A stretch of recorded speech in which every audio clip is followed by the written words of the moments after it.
My boyfriend locked me in the car for 2 hours during his sister's wedding because, in his words, my family doesn't need to see your pathetic face and disgusting dress. He took my phone and left me there.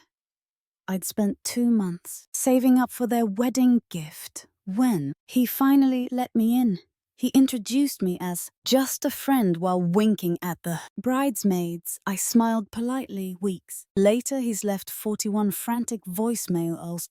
Have been dating Raoul for 8 months and I see thought things were going well, like not perfect soulmate, good but definitely in that this could be something real. Territory, but yesterday at his sister's wedding, the disaster that was apparently always lurking in our relationship just exploded. So let me back up to how we met, because it's relevant to how much this betrayal stings. We met in this super random way that felt like fate or whatever. I was at this art exhibition during their annual night viewing party. The event was crazy packed because some company where Raoul works was sponsoring it, and they were premiering this new projection tech in the middle of the hardcore show. The power went out because of this massive thunderstorm. Total darkness, except for people's phone flashlights. I was trying to find my way to the exit when someone crashed into me. That someone was Raoul. He apologized by helping me find the bathroom where I needed to fix my contact lens that got knocked loose. We ended up talking for hours in the exhibition cafe after the power came back on. He told me that seeing my face illuminated by the emergency lights was the most beautiful thing he'd ever seen. Like, who says that? My brain gremlins were immediately smitten. Fast forward to yesterday.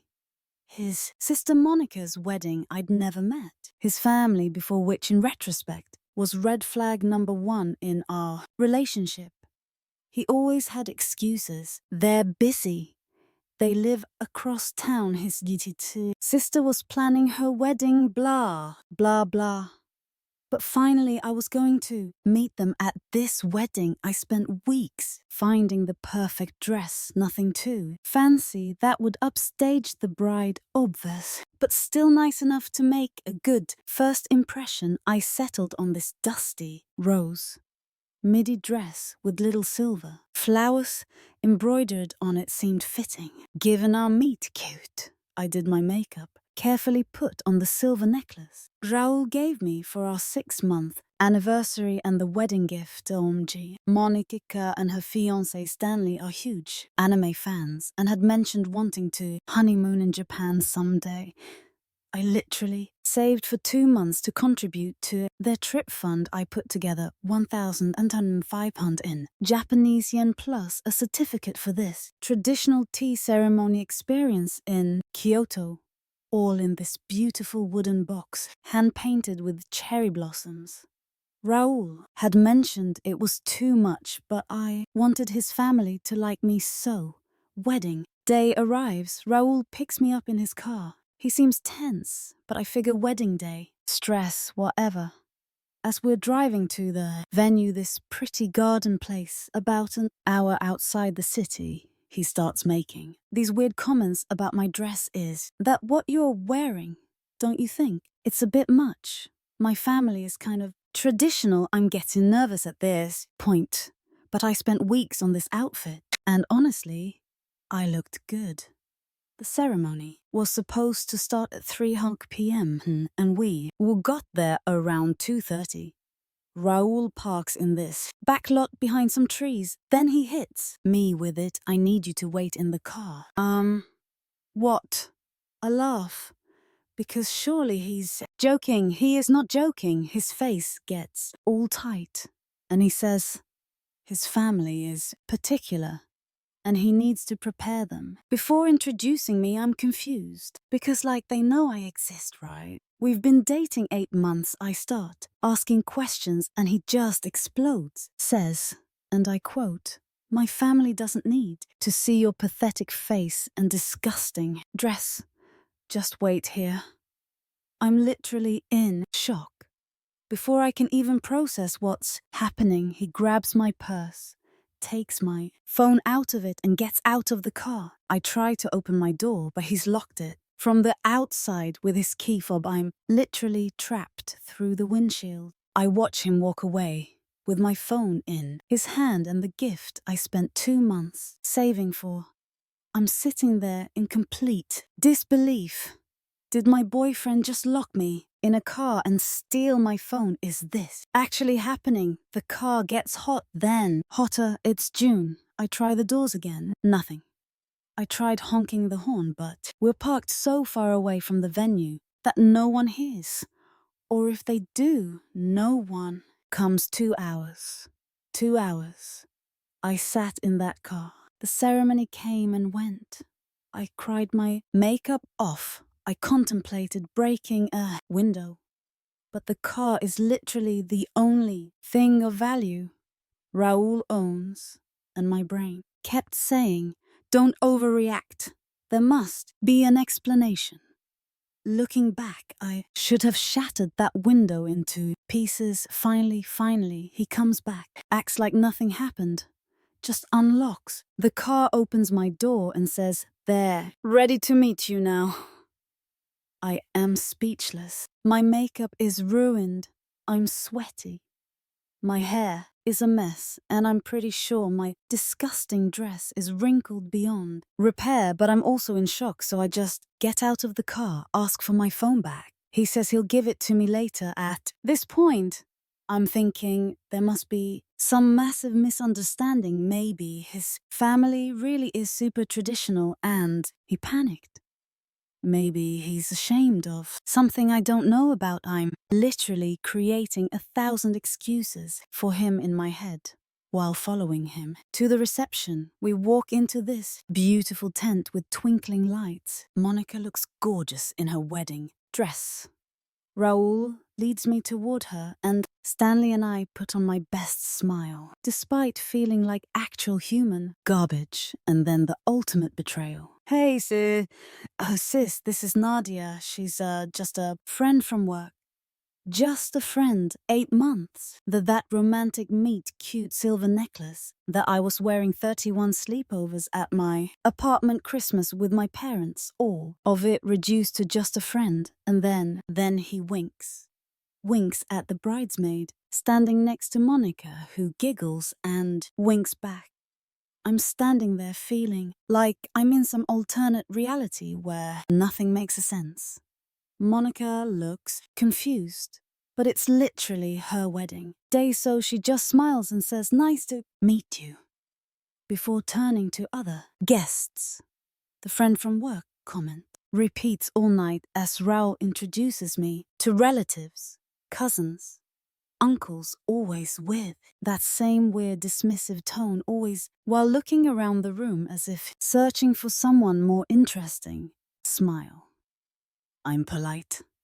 I say all the right things because what else am I supposed to do? 'Cause a scene at someone's wedding. Scream he locked me in a car for 2 hours. In front of the cake table, I'm writing. The morning after I got my phone. Back finally. And Raoul dropped me at my apartment last night, acting like the evening went great. He actually tried to kiss me goodnight. I turned my face away, and he didn't even seem to notice. Anything was wrong. The wedding gift that I saved for 2 months to buy is apparently sitting with all the other gifts at Monica and Stanley's house.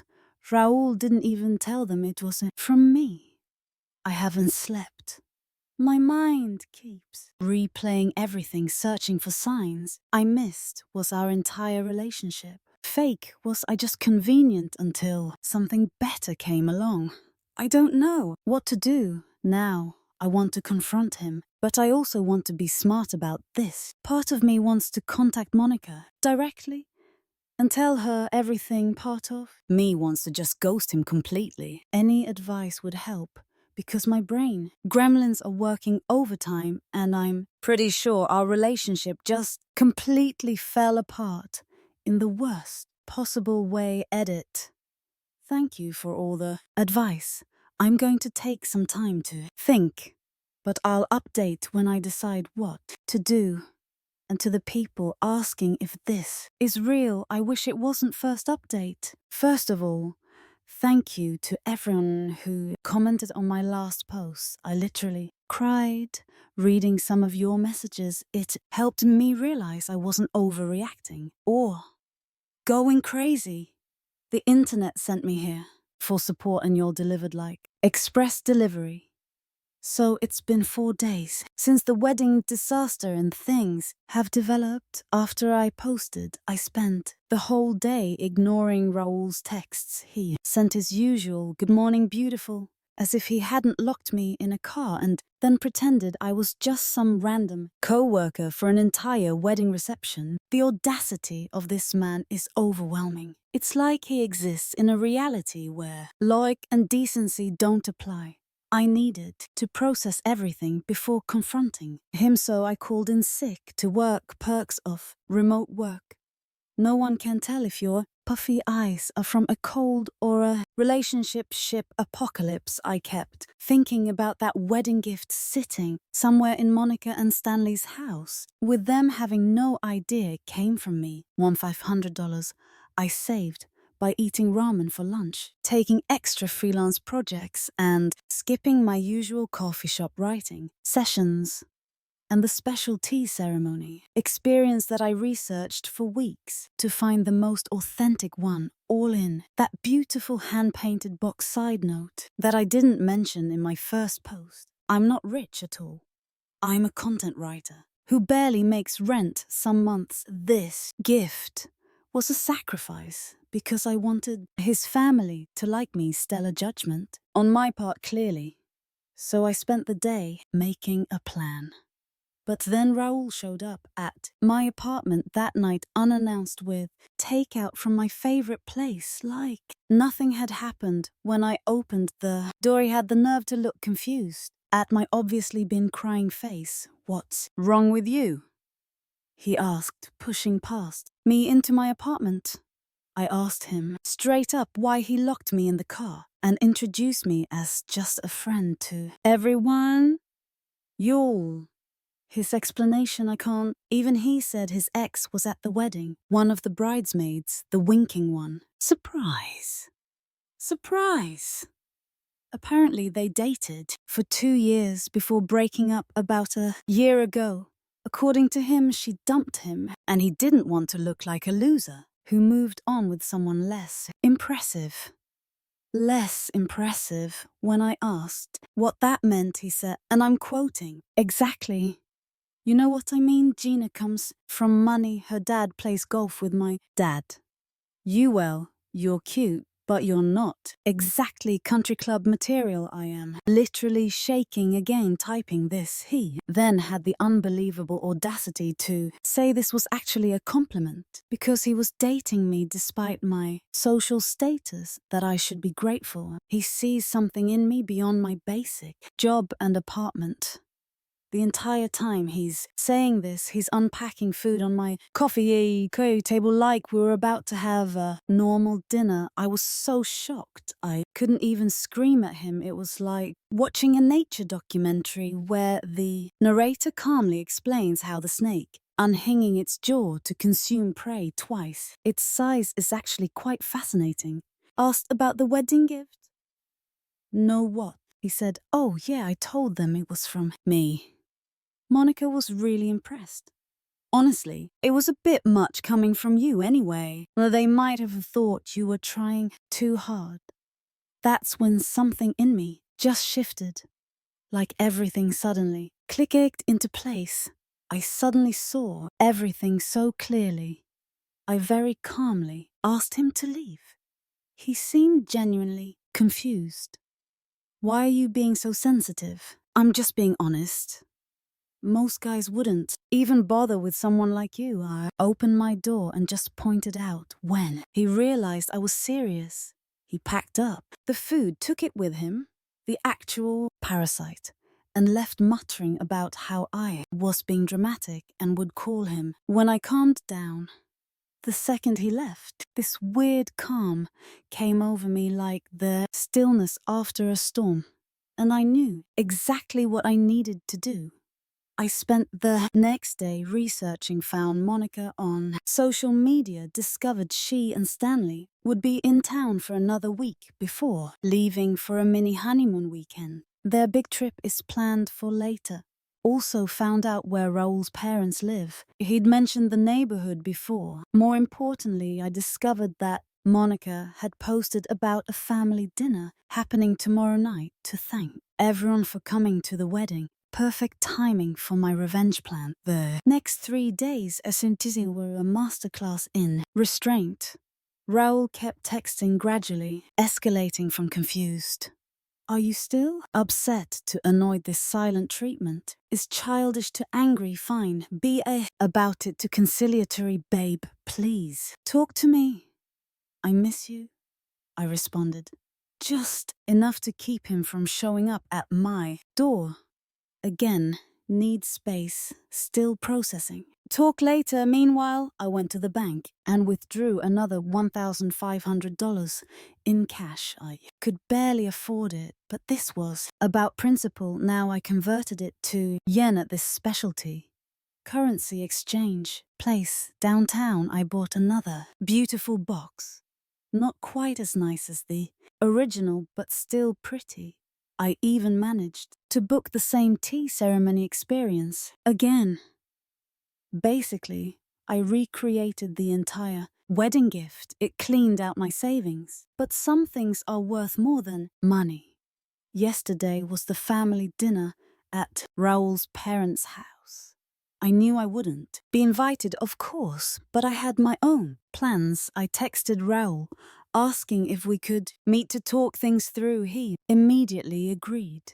Relieved that I was finally being reasonable, I suggested a coffee shop about 15 minutes from his parents' house at exactly 5:00 p.m. Knowing the family dinner was at 7:00, he showed up at the coffee shop looking smug. I was already there, sitting at a table with 2 coffees and the recreated gift box beside me. The conversation was brief. I asked if he understood why his actions at the wedding hurt me. He gave some half-assed apology about having a lot on my mind with my ex being there, but insisted I was overreacting. Then he saw the box. What's that? The wedding gift? For your sister, since you took credit for my original gift. I made another one. He actually laughed. You're not serious. That's ridiculous. What are you going to do? Mail it to her? I smiled and said no. I'm going to give it to her in person, right now. His face, OMG. The color drained completely away. What are you talking about? I know about the family dinner. Tonight, I'm going to stop by and introduce myself properly. This time he started panicking, saying I couldn't do, that his family wouldn't understand. I would embarrass him. That's when I delivered the line I'd been rehearsing in my head for days. I'm not going to embarrass you, Raoul. You've already done that to yourself. I'm just going to tell the truth. I stood up, took my gift, and walked out. He followed me, alternating between threats and pleas, but I got into my Uber before he could stop me. As the car pulled away, I could see him frantically calling someone on his phone, probably warning his family, but it was too late. My Uber dropped me at his parents' house at 5:45 p.m., early enough that not everyone would be there yet, but late enough that Monica and Stanley would definitely have arrived. I knocked on the door, gift in hand, heart pounding rapidly. A woman who could only be Raoul's mother opened the door. She looked confused, but polite. Can I help you? I'm here to see Monica if she's available. I have something for her from inside. I heard Monica's voice. Who is it? And then she appeared in the doorway. Recognition flickered across her face.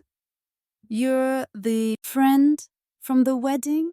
I smiled. Actually, that's what I wanted to talk to you about. Mrs. Alvarez invited me in. Despite her confusion, the house was lovely, photos everywhere. Dinner preparations underway in the kitchen. Stanley was helping set the table. An older man, who must be Raoul's father, was watching TV in the living room. Monica led me to a quiet corner of the living room. I handed her the gift box. "This is for you and Stanley. Congratulations on your marriage." She looked surprised but took it. "Thank you, but I'm sorry, what did you say your name was again?" "Nadia, and I'm not actually Raoul's friend from work. What happened next will be in my next update. This post is already super long, and Raoul just showed up pounding on my apartment door. I need to deal with this situation, but I promise I'll update soon. Edit. He's gone now, but left a novel-length text message. The fallout has begun. Second update."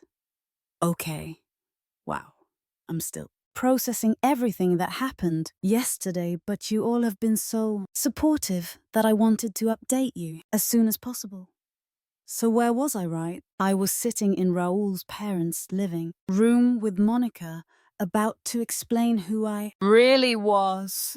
I took a deep breath and told her the truth, that Raoul and I had been dating for 8 months, that he had locked me in the car during her wedding ceremony, taken my phone, and then introduced me as just a friend all night, while flirting with bridesmaid ex-girlfriend Gina. Monica's face went through this fascinating journey from confusion to disbelief to dawning horror. She kept saying, "No, that can't be right." And Raoul wouldn't do that, but I could tell she was starting to believe me when I mentioned the original wedding gift, the one Raoul had taken credit for. Her eyes got huge. "The Japan fun gift with the tea ceremony, that was from you." I nodded and explained how I'd saved for 2 months to put it together.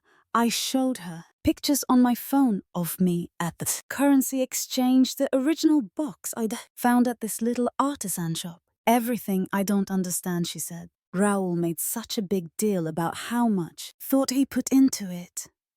He even told this whole story about researching traditional Japanese customs because he knew how much we love anime. "That was me," I said quietly. "I did the research. I found the tea ceremony. I even contacted this calligrapher to write your names in Japanese characters for the certificate." She looked down at the new gift box in her hands. "And this is the same gift recreated. I couldn't bear the thought of you not knowing it came from me. I wanted to meet you properly." At this point, Stanley had wandered over, curious about our intense conversation. Monica quickly filled him in, her voice getting more upset with each word. Stanley looked like he wanted to punch. I knew something was off with that gift. He said Raoul has never shown any interest in our Japan plans before. He usually just makes fun of us for watching anime. That's when the front door slammed open. Raoul burst in out of breath.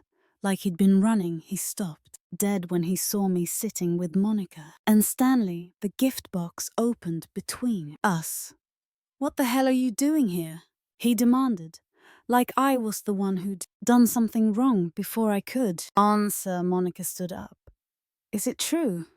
Did you lock your girlfriend in the car during our wedding?" The room went silent. Mrs. Alvarez appeared from the kitchen, wiping her hands on a towel. Mr. Alvarez muted the TV. Raoul tried to laugh it off. "She's not my girlfriend.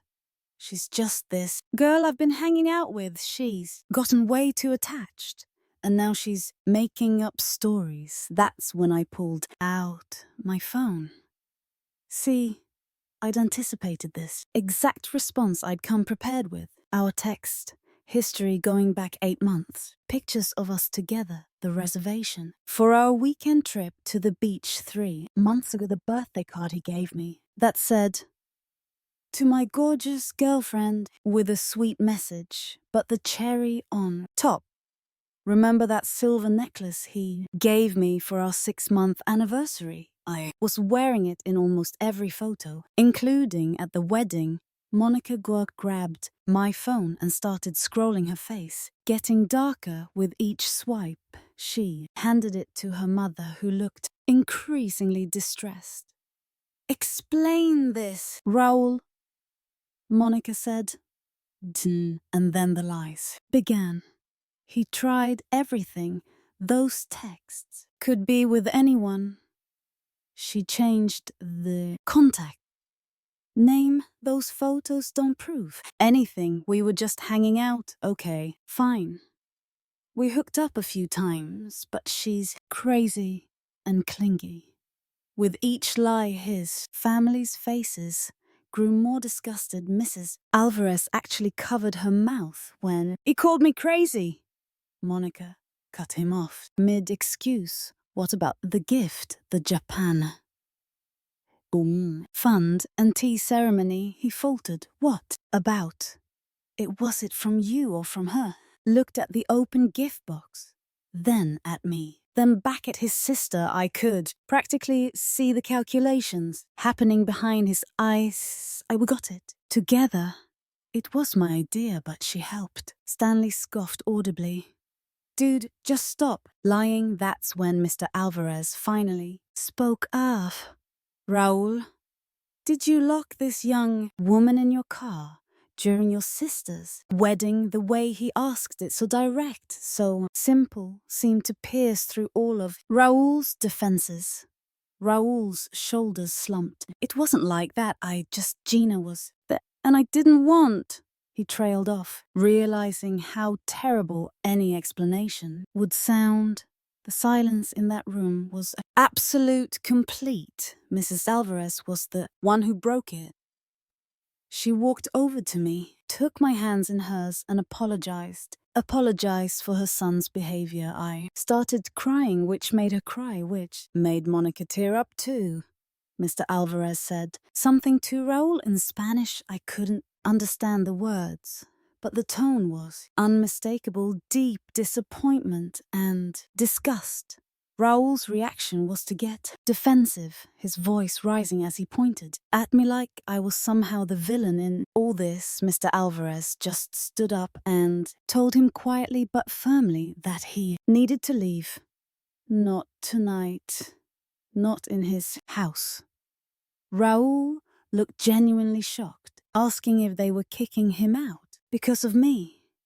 Monica stepped between them and clarified it wasn't because of me, but because of what he had done. There was this intense family standoff that made me feel like I should probably leave. But when I started to gather my things, Mrs. Alvarez gently touched my arm. "Please stay for dinner," she said. "We would like to get to know the real you." Yo!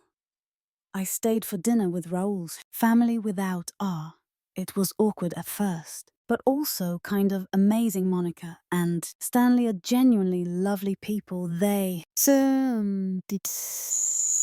was so excited about this tea ceremony experience and kept asking me questions about how I found it. Mr. and Mrs. Alvarez were warm and welcoming once the initial shock wore off. Raoul texted me non-stop. Throughout dinner, I turned my phone off. After dinner, as I was getting ready to leave, Monica hugged me and thanked me for having the courage to come forward. She said she'd been noticing changes in Raoul over the past year, more secretive, more arrogant, but hadn't wanted to believe her brother could be so cruel. I got home around 10 p.m. to find 27 missed calls and tolls and 41 text messages from Raoul. The text started angry.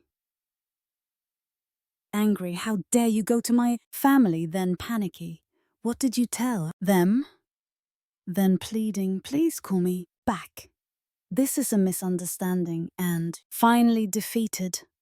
They won't let me come home. This morning, I woke up to a voicemail from an unknown number. It was Gina, the bridesmaid, ex-girlfriend. Apparently, Raoul had tried to stay at her place last night. and she turned him away. She apologized.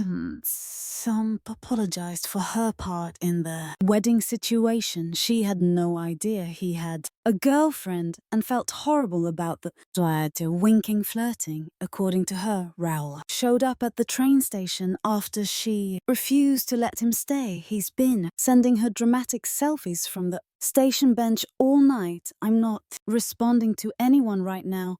I need to process all of this. Monica has invited me for coffee next week. She says she wants to properly thank me for the gift and to compare notes about her brother. I think I'll go. As for Raoul, karma has arrived at the station. Literally, I'll update one last time after things settle down a bit. Edit. OMG, stop asking me for Raoul's station selfies. I don't have them. Gina just mentioned them in her voicemail.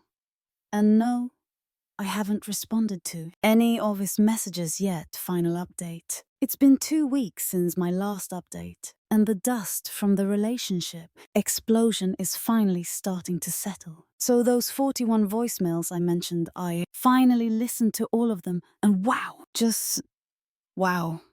They're like a masterclass in manipulation voicemail 1 to 5. Pure rage. Calling me every name in the book saying I've ruined his life, threatening to make me pay. Voicemail 6. He 12. The victim. Face crying, actual sobbing about how his family has turned against him, how he had to sleep at the train station, how cold and uncomfortable it was. Voicemail 13 to 20. Revisionist history. Suddenly, our relationship was the best thing that ever happened to him, and he never meant to hurt me. And the whole car incident was a misunderstanding. Voicemail 21. Turn 30. Bargaining promises to make it up to me to introduce me properly to everyone to pay me back for the wedding. Gift. Voicemail 32141. Desperation more. Crying, please just call me back. I have nowhere to go. I'll do anything. The final, one left, at 4:37 a.m., was just breathing, an occasional sniffling, for 2 full minutes. I didn't respond to any of them. Instead, I met Monica for coffee as planned. She was even cooler in a casual setting. Turns out we have a ton in common beyond just her terrible brother. We talked for 3 hours. She filled me in on the family aftermath. Raoul has been effectively cut off, not just financially, though that too. Apparently his parents were still helping with his rent despite him having a good tech job, but emotionally his dad made it clear that until Raoul shows genuine remorse and changed behavior, he's not welcome at family events. Raoul tried to crash Sunday dinner last week and was literally turned away at the door by his mother, who apparently quoted something about reaping what you sow. Monica said he's been desperately trying to convince everyone that I'm unstable and manipulative, but nobody's buying it. For the wedding gift story especially has become family legend. Monica made sure everyone knows what he did. According to her, Raoul has always been the golden child who could do no wrong. My visit was apparently the first time his parents had ever seen incontrovertible evidence of his true character. The realization has been devastating for them. Gina, bridesmaid X, and I have actually been texting a bit. Turns out Raoul was feeding her a completely different story during the wedding. Told her I was his clingy co-worker who had boundary issues and had invited myself to the wedding. She feels terrible about the whole thing. As for me, I'm doing okay, better than okay. Actually, there have been moments of doubt and sadness. 8 months is still 8 months, even if it was with someone who turned out to be a wolf in sheep's clothing. But mostly I feel free, like I narrowly escaped a relationship that would have slowly crushed me. Yesterday I got a package in the mail. It was from Monica and Stanley. A beautiful handmade journal with a note that read, "For our new friend who helped us see things, clearly look forward, not back." I literally cried for an hour. Raoul finally stopped calling about 3 days ago, I heard, through Monica, that he's staying with some gaming buddy and has started telling people he broke up with me because I was too needy. Classic last-ditch effort, one final desperate attempt to save face before disappearing. Some updates on practical matters since. People have asked the original wedding gift Monica and Stanley insisted on paying me back for both gifts. I refused at first, but they were adamant we compromise. They're paying for half and I'm going with them to the tea ceremony in Kyoto as their guest. They delayed their Japan trip until next spring and invited me to join for part of it. My finances, the double gift situation did clean out my savings, but I've picked up some extra freelance work and should be back on track in a couple months. Worth every penny for the look on Raoul's face when he saw me at his parents' house. My living situation, I changed my locks even though Raoul never had a key. Just being cautious and installed a small security camera by my door. No signs of him trying to come by, thankfully. Dating LOL. No, my heart needs some serious recovery time. Last night, I sat on my balcony with my new journal and wrote about everything that happened. I thought about how sometimes we only see what we want to see in people. How the image we have of someone can linger long after the reality has changed. Relationships can be like that too. I think sometimes we're holding on to an idea of something that's already gone. We just don't know it yet. I'm not rushing toward any of them just yet. For Obiditor now, I'm content to focus on myself and appreciate what I have to feel stronger and more aware to know that even when things feel overwhelming, there's always a way forward. Edit. This really is my final update on this situation. Many of you have asked if I've heard anything more from Raoul. Nothing significant, just some random thinking of you text that I've ignored. The distance between us is finally peaceful and I'm keeping it that